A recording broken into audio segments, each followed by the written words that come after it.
A very good morning to all of you. Today we will revise the topic the clarification of the message. As we know that communication process is a two-way process. So it becomes necessary that the message should be clear and there should not be any type of ambiguity and vagueness because there are so many types various types of hindrances or in other words we can say the barriers. So due to these barriers sometimes there may be the possibility of the vagueness and the ambiguity. Vagueness means which is not clear, and ambiguity means again which is not clear or which has multi meaning. Therefore, to remove such type of error, it becomes necessary to clarify the message. So, we will discuss how can a message be clarified.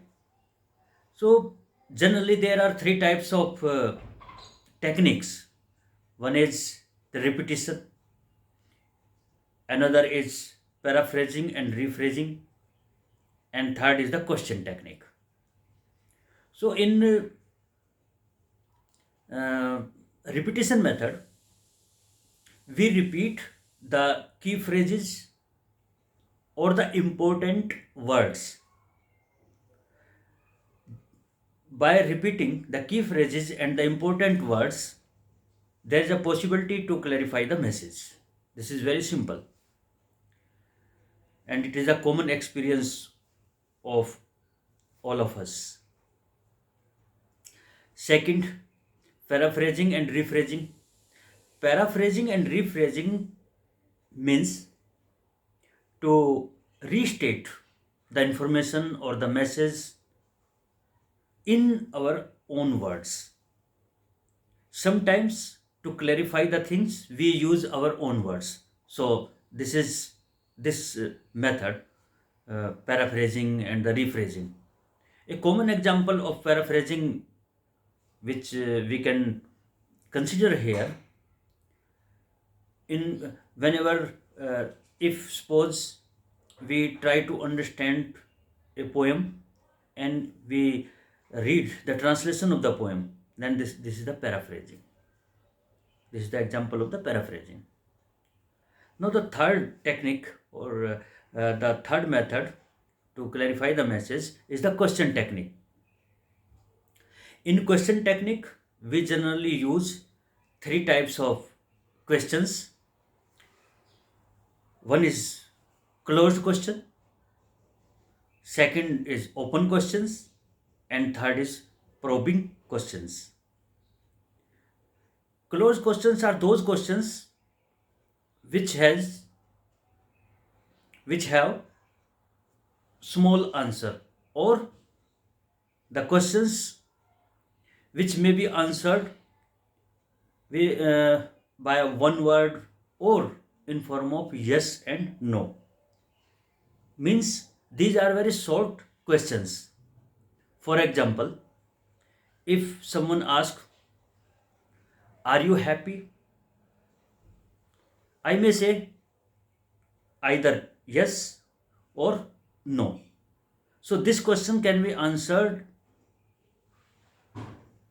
by yes or no, or by a small phrase, or by a single word. So such type of questions are called the closed questions. So further, to start a conversation, we can use in the very beginning the closed questions. Now the second is the open questions.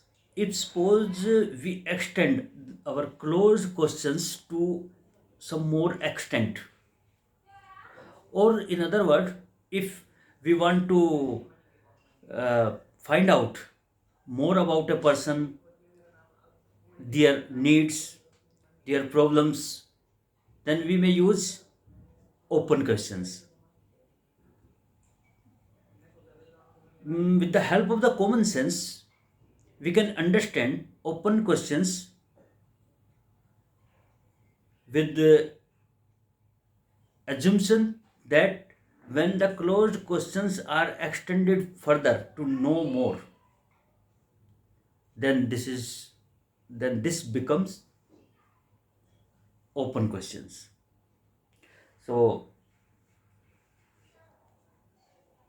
for example, why is he so important to you, or why is he so important for you?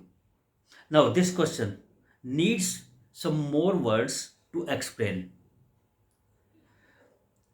So, such type of questions are called open questions. Now, the third is the probing question. Probing word, Probing. Probing. Probing means to search. Means when we want more and more detail, then we use probing questions. Or we also can say that when the purpose of the message is not clear, then we use probing questions. Or when we want to find how a person feels, or information is vague. Vague means not clear. Then we use probing questions.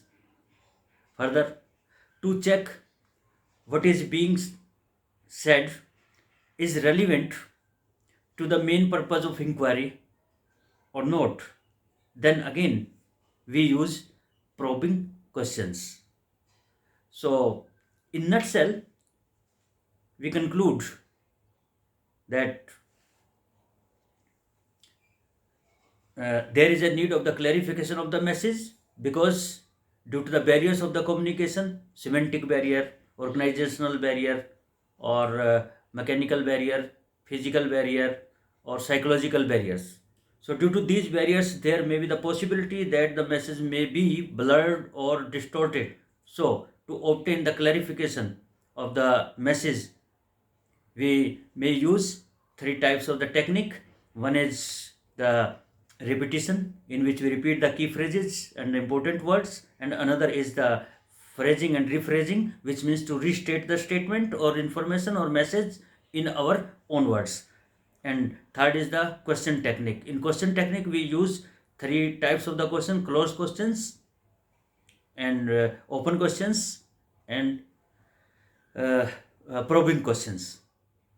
So, with the common sense, we can judge what type of the questions should be used, or what type of the technique will be used. When we try to know more and more, then we use the probing questions. So in examination, you will find the questions based upon these type of the questions. For instance, they may ask in examination that, are you happy, is an example of dash.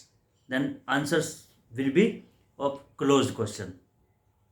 Further, when we try to know more about a person, about his problems, or about his needs, then what type of the questions shall be there?